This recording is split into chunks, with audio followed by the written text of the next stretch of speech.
Okay, this is going to be my video on the installation of the PX6 Tesla style radio from Phoenix Stereos or Radios or whatever it is. I've had this in my car now, let's see, tomorrow will be 2 weeks. And I have to say I'm very happy, very pleased with it. At the beginning, there were a few things that I didn't like, so I'm going to explain those to you before we get into the installation part of things. This is kind of like my pre-review of things, before we get into everything else. So, one thing that I didn't like from the beginning is when I access the Sync 3, the original radio setup, the picture isn't all that great. So if I go into here, I'll show you what it looks like. Hard to see on the video here, but as you can see at the bottom, these are all kind of cut off, and the picture is not clear. It's kind of, it almost looks like when you take a video and you enlarge it just a little too much, and then you start to get a little distortion. It's not clear, the colors are off a little bit or whatever, and it's like superimposed in this little area. So all of this is all crystal clear, and this is kind of, I'm not super happy. And then when I hit reverse, the same thing. The pictures, the color's kind of off, and it's just the same thing as with the radio. I've never had that problem when I had my original radio in. So that was a big problem to me at first. To tell you the truth, I have found myself not using that at all. And I'm going back actually here to my launcher, and I've been using the launcher. I like it a lot more. There's a firmware upgrade I'm going to get. I'm part of the Tesla group deal on Facebook, Tesla Style Radio or something like that. And the gentleman that runs it apparently does firmware upgrades, allows you to do a lot with the stereos and a lot more customization. But I have to say, the launcher, you got to get it, because that's the way to go. You can change all these around, anything you want, any configuration. And as far as everything else working, I haven't had any problems with any of the controls. All the controls still work for the radio. All the heating and air conditioning work, no problem. I haven't had one issue. I do have in here, as you can see, a little USB that plugs in, and I can still access that for my music on the stereo. So that all works out fine. There are a couple USBs that come with this that you use in order to, like I did the Star Wars background here. I don't know if I can put it in, down here, or if I have to run. I think I have to run it directly. So I took those USBs that come with this, and they're just sitting right behind this panel right here. I don't access them that often, so I don't really care whether or not they're accessible. But I have to say that I'm very pleased. And I really don't think that there's anything more that really bothers me on this. What I did do is I'm a subscriber with T-Mobile for cellular, and I bought this little guy right here, the OBD2 hotspot. So I have Wi-Fi hotspot, so the whole unit constantly has internet connection. I know with some of the maps, you can download the maps and use everything offline, but I figured if I'm going to spend this money on this, I want everything I can do with it. So the hotspot allows my unit here to constantly have internet access, and anybody in my car. I think it's up to 7 people or something like that. So all the internet works. I can check my email. I can go onto YouTube. I can go onto Netflix, all that stuff while I'm out there driving, or if I'm in the middle of nowhere, as long as I get cell reception. So that was great. That was a good little thing to do. And so I guess at this point, 2 weeks in, I'm extremely happy. It did take 2 months for it to get shipped to my house from China, which was a horrible time to wait when you want it so bad, But it fits perfectly, very easy to install. Just needed a couple of tools, and it took me longer to record it while I was installing than it would have taken to install. There's a board that's down here for your controls that you have to take out of the other setup, and you got to put it into this one, which is a piece of cake. I'll explain all that in my video.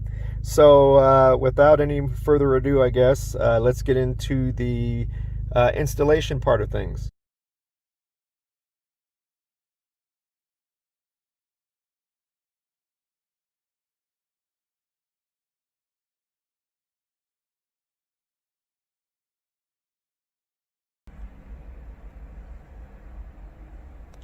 Okay, this little video I'm going to do here, turn my camera this way, there we go, is for the new, if you can see that in there, there we go, Tesla style car stereo. Let me see if I can reach this over here. Here we go. Look at that beast. So that's going to go right in there. Really simple to do with the Sync 3. As you can see, and I'm going to show you how to do all this. So the first thing you want to do is you want to pull off all this trim right here. It just pops right off. Just be careful you don't break anything. You can see the little tabs right there. This one comes off really easily. Okay, so the next, what you want to do, give this guy a little pull, comes out. Just kind of work your way up. I started on both sides, worked my way up to about right here, and then I kept going all the way around. And this comes right off. There's the tabs right there, just so you know where to kind of reach at. Okay, comes off really easily. Now, set this back here. Now, this one's a little bit harder. Some cars might be easier. It was a little tough. You take the two screws out right here, and then the bottom part kind of flexes. So this part pops up really easily. What I then did, just took a Phillips screwdriver and I stuck it up, back up this way, and then just pushed it down a little bit in order to pop up the two tabs that are here, because I was having a hard time with those. And once I got those two, I was able to then grab it here and then pull really hard. So then, these are the two right here that were the tough ones. These are the ones that I popped up with the screwdriver. These are the ones that were really hard. So then you got two plugs, right there and right there. Come off really easily. Then what you got to do, you got to take out all these little screws right here. A whole bunch of them in there. Now, I have one of these little guys right here. Got this at Harbor Freight. Great little set. And I've used it for so many different things. It cost me like $6. So, conveniently, fits right in there. So you can get that screw out. Because what you have to do is you have to take this control board out in order to put it in the radio. Okay, so once you get all the little screws out that kind of go around, you don't need to take these guys out, I don't believe.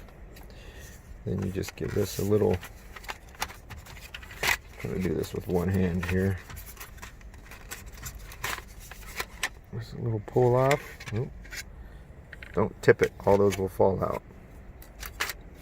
What we're looking for is the control board right here.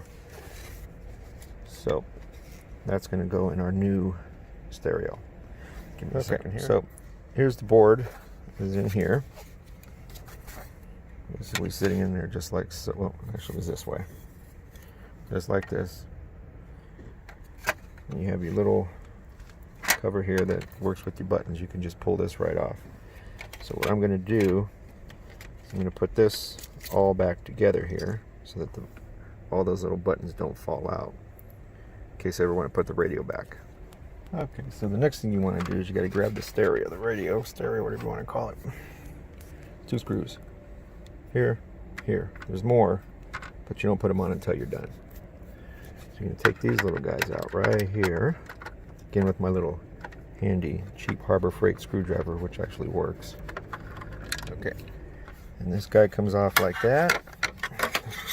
Should have did this all in the house, but I'm out here. Here's your board that you pulled out from the car. Used to be right there. Okay, so all you want to do is you want to line up all the pins with the holes. Seems pretty straightforward, right? Okay, so here's what the board looks like once it's in there. It's just sitting in there. There's no screws or anything right now. You see the pins right there. Now the problem that I had when I put the board in, you want to be very careful with these pins. Don't bend them, don't break them, don't break the board. These ones here are a little bit longer than these ones here. See, these are going to go in first, these are going to follow right after. So the problem that I had was that once I got these ones in, these ones were off a little bit, the holes were off a little bit. So I had to push the board. Let's see if I can, I'm trying, this is so hard with one hand. I had to push this board over this way, just a little bit of force to get these to line up with the holes, and it popped right in. So just take your time on this point. At this point, you don't want to rush this and break these pins or snap this board. So they give you a box of screws, and what I noticed is some of these screw holes, which with any aftermarket thing if you've ever dealt with, don't really line up. But again, all it wants to do is just rest in here. So I'm going to pop this guy back in here like this, and then the screws that came with it, which are these little guys right there, I'm just going to go ahead and put them around the holes that I can fit, because once I sit this in here, I could feel this board is not moving at all. It's kind of sandwiched in there, so it's not going anywhere. Okay, so this is what I came up with. I was only able to get a screw here, here, right there, and 2 at the top. I couldn't get anything in here, and I couldn't get anything in this one, which would have been nice, because the board is just barely sticking out. What you don't want to do is start drilling away on this board and thinking you can make the holes bigger or move them or something. I didn't look at this one. There's a possibility I could have shaved off that little edge. It's probably just the edge of the board, but I didn't want to take the chance. So it's in there. It's not going anywhere. The whole thing is in solid. Next step now is going to be pulling out the old head unit, and then we've got to move the DVD player back. So you got to take these brackets off and put the, oh, almost lost the radio. Put the brackets here that came with it in order to move the DVD player back, or CD player I should say, back so that the stereo doesn't hit it.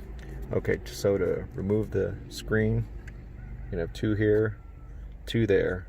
CD player has 1 here and 1 there, and they all just pop right out. And the cool thing is 1 socket does it all pretty much. Okay, so here's the back of the display. So you got to pull this little gray guy off there, your GPS and everything right here. So if you haven't used these clips before, they're really easy to work with. So get this turned around. So this is up in the closed position like this. You're going to push down those little tab right there, and this guy pops forward, comes right out.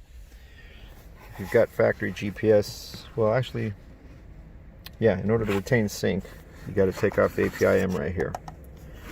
This one's going to come off, go on the back of the radio, then everything's going to go back in the same way that it came out pretty much. This guy's going to come out in a minute, and I'm going to pull these brackets off, which I'll show you, and the little pegs in the back. We're going to put the new brackets on, which will allow the CD player to sit recessed back a little bit further, and then everything will start to go back together at that point. Okay, so now you got to take your API-M that you took off of the original screen, and this is going to basically go right here like this. The holes all line up, but what you want to do first is you got to take this little guy off. A little too short, and they give you this one in the kit, and this is basically going to go from here to there. Much longer. The other one, much too short. Okay, so as you can see, everything's put together. Use the original screws, came off factory, it fit perfectly. Here's the long extension piece, which now reaches. Once I'm done, I'll get this all cleaned up and zip tied or something, but for now, we're going to move on to the CD player. Okay, with the screws removed, you can see it just comes out pretty easily. From what they tell me is I've got sync 3, so I don't have to touch any of those back there. I just got to remove that little tab on both sides, so this will go back further, and change these 2 brackets right here, and then just reinstall it. Usually what I'll do is I'll put down a cloth right here if I'm working with something so that this doesn't rest and scratch up anything, but since I'm only just removing those 2 and replacing them, I can pretty much just hold on to it. Okay, so now the brackets are changed out. I got these guys on. Everything fits back in original space, original screws. Took off the 2 in the back, which are these little guys here. They'll stay off. And as you can see, they stick out much further than the originals. What you do want to do is, let's see, this one is for the other side. Where's the other one at? Right here. Just line up. Make sure you got the right bracket on the right side. Right to right, left to left. There's no markings on the new ones, but the old ones here have an L and an R. Just so everything lines up right. You know, they may work the other way still, but there's nothing worse than just not paying attention, putting everything back together and then finding that something's off by just a hair because you switched something the wrong way, and then you got to take it all apart again. So do it right the first time. This guy then goes in, slide back in, and again, as I said, sync 3, I shouldn't have to touch any of those wires back there. This guy will slide back up in here. I need to pull these 3 out that we're going to use. And it goes right up in there, and then it just recesses it back further than it was before, so the new screen can cover over. Okay, I'm going to put these screws back in and get ready for the next step. Okay, so with the wire harness here, what we're going to do is I'm going to take this little white one. See if I can figure out which one. This one right here. Okay, this one's going to go in here, which I probably should have. Oh, there we go. It actually fits. Okay. Okay, that clicks into there. Then, again, with one hand, this is not the easiest thing to do. See if I can move this over here. Okay. Then we're going to take this here, and this is just basically an extension because everything's longer than it was before. So we're going to plug him into here. This is where the original right there of the car came from. So it's just going to plug. Well, we're going to open this up first. There we go. Okay. Okay,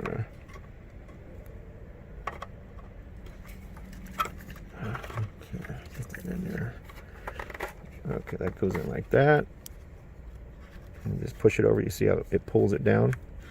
Clicks right in place. Okay. Then all we need is the other harness, which I had right here behind me. This one. Right here. Talked about the USBs. We're going to plug this guy into here, this last port right there. Let's see if I can get in there with my big hands. Should have probably put them in before I put the APIM in there. Alright, little finessing and I got it. Okay. So that's the last hookup for this. So now all I have to do is plug this piece back into here. Take this, it goes back in somewhere. I'll figure it out in a second here. And this guy plugs back in. These two here go back into here, and we can put the unit in and then test it out. Oh, that's right. There you go, right there. That's where this guy goes. So let me plug them all in and I'll show you. Okay, so I've got these ones plugged in. Haven't got those ones in yet. Main harness right there. Reason is because that little one right there, you can see right near the red, is a little short, and these guys are a little short. So I'm going to need both hands to plug them in, and once I get them plugged in, I've got to set the radio in place because there's no way to do this all by myself. So I'm going to go ahead and plug those back in. As you can see, everything else is already back where it needs to be, and then we'll put the unit in and we'll see what it looks like at that point. And what I'm going to do is I took the tie off of this. I'm going to take these two and I'm going to just sit them down behind the dash down here somewhere to where I can reach them if I need to. If I have to use them because the originals don't work, then what I'll be doing is just basically probably cutting into these and wiring them into the originals that are in the car, so I don't have these just hanging around or anything. But for the time being, just in case when I get this all put back together, I want to make sure that these are somewhere within reach if I need them. You know, and then that can be somewhere down the road that I decide to connect these or not. Won't know until we get the unit running, but there's where we're at. Okay, so there we go. It's all in. I'm going to leave the protective film on just for a little bit so I can get used to it and figure out what I want to do. I'll probably buy one of those ones you can put over it that protect it a little bit further. So I'm not going to put the trim on yet. We're going to turn it on, see if it works. The good thing is there's a lot of space behind here where the old display was to get the wires in there, but it's a little rough. You got to kind of finesse them in place and whatnot, but then they'll go in eventually. So let's see what happens if we turn on just auxiliary. Oh, look at that. Here we go. Looks pretty cool. All right, let's see what it says. It's playing, so see if it finds my stick that's in there. Continuous recording will now start. Just waiting. No. This is the first startup, so I haven't done anything yet. That's Bluetooth, music, SD. Wait, let's see. Yeah, we'll have to figure this one out. I might actually have to plug into might have to wire in the originals. But that's where we're at right now. So I'm going to get everything put back together. GPS And connected. then I'm going to see if I can't get my music to work. Be back in a few minutes. Okay, so we're back. Everything's in, trim's all in, fits really well. Went from the little screen with all this like that to that. Okay, so I gotta say there's a couple things so far that I'm not too pleased with, but I think what I need to do is play around with this for a little bit and see if there's any way to tweak it. So I ended up running the little USBs that they came with out the side over here, because once I look inside you can see a clear shot. I figure for right now I'll put these in here and then they'll be right there where I need them. Close it up and then I'll figure those guys out later. Okay, so that's pretty much it from my video.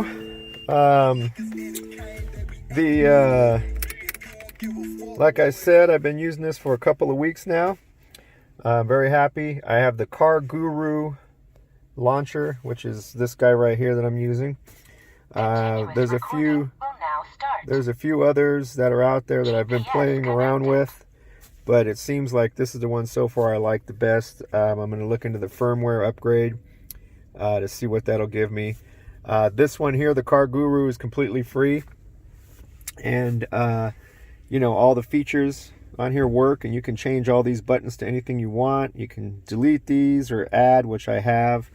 I put Waze on here, radio, phone, Internet Explorer, all the controls work. So I have to say, overall, this is the PX6. I'm super happy, and I think I'm going to probably keep it. So the next thing I got to do is pull off the film that it came with once I get a protector I can put on there. And then I think I'll be good. Everything's been working great. So if you have any questions, just drop me a line. I'll be more than happy to help you out. And, that's pretty much it. So thanks for watching. All right, bye.